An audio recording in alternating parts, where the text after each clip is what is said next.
We turn now to the electoral war to get the right sorts of candidates at all levels of US government. And we're joined by a candidate for the City Council of Tacoma, Courtney Love. Welcome to the Damage Report. Thank you for having me. Glad to have you here. So I want to jump into the issues. Tell me a little bit about your platform. What are the issues you're running on? Well, some of the local issues that are before us are the local LNG, liquefied natural gas plant, a local ICE detention center. They're trying to privatize our public broadband system, the first in the nation, second in size only to Chattanooga, Tennessee, and money in politics. I want it out. Okay, well, I certainly agree with you there. So some of the issues that you're bringing up that you're focusing on at the city council level also are being talked about quite a bit at the national level. Have you found that the national conversations around, for instance, maybe the Green New Deal is influencing how people are talking about this LNG plant, or about potentially abolishing ICE when you have a facility at the local level? Is that making it a little bit easier for you to communicate about these issues with your constituents or your potential constituents? It absolutely is. They're not always, it's not always the first thing on their list when I knock on their doors, but when we bring it up, it's certainly something they oppose. So I was doing a little bit of research about the path up to the upcoming election, and it looks like I believe at the primary stage, it was a fairly close race. What was that like? It was worrisome. I was worried, but I wasn't worrying. Somehow I kept an upbeat feel about the whole thing. It was exciting, to say the least. Yeah, I think at one point, I don't know exactly how it shook out, but one of the articles I saw said that at one point it was up to about 4 votes difference, which is about as close as elections get. Yeah, that was the narrowest, and it landed with a 13-vote spread. Okay. Oh, well, then that's a wide range. Then you don't have to worry about that. Oh yeah. So easy peasy. You've said that you're part of the Berniecrat coalition. For people who might not be familiar with it, what is the coalition about? Well, the full name is Our Revolution, Washington Berniecrat Coalition, and we started in opposition to the superdelegate issue. Here in Washington, we have 17 superdelegates, and 16 of them voted for Hillary Clinton. The other abstained, but the state went 73% for Bernie Sanders. Oh, wow. So we were objecting to that process, and we've just evolved into a vetting and candidate support group, and we share different resolutions with each other to put forth through our own legislative districts, and we are supporting candidates at every level of government. So you're a part of that coalition, but also in a broader sense, you're running based on a desire to create and use coalitions to sort of achieve positive change. What is that going to be like? I mean, you're coming from a particular part of the party, and you might find yourself having to try to appeal to either Republicans or more centrist Democrats.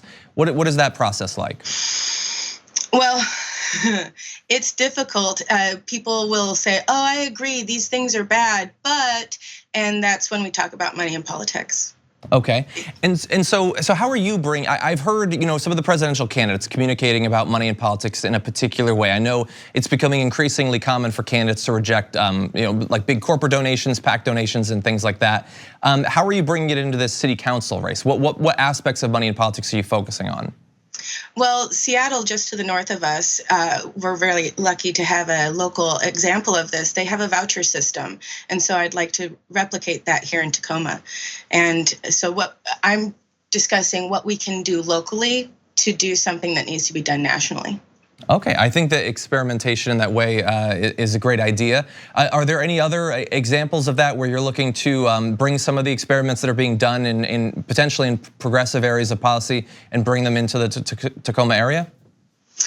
Election reform and are the main ones. The Green New Deal is a big one. I'm a big fan of permaculture, which is an agricultural system that reduces your inputs, be it fossil fuels or time or energy, and maximizes your output, which is harvest. And I'd like to see food security locally in Tacoma, and especially in sight of the coming climate crisis. I agree, those sound like great issues. And so finally, I'm interested, it seems like in the past few years, we know in the midterm elections, there was a big turnout. People seem more involved in what's going on and wanting to get involved.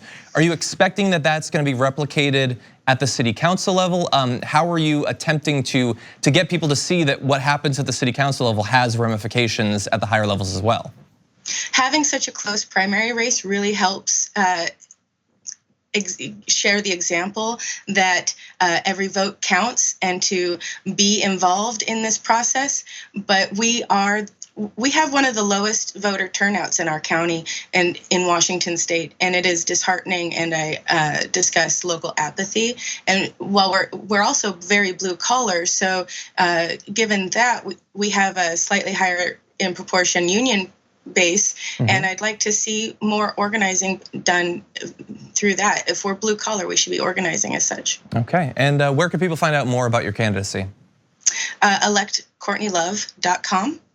Okay, Courtney Love. And my Facebook page, which is the same. Awesome. Well, thank you, Courtney. We really appreciate you coming on the show today. Thank you so much for having me. Thank you for watching this clip from the Damage Report. For more content from the show and access to TYT Network members-only exclusives, go to tyt.com/Brooke. Wait, no, it's tyt.com/John. Go to tyt.com/John to sign up.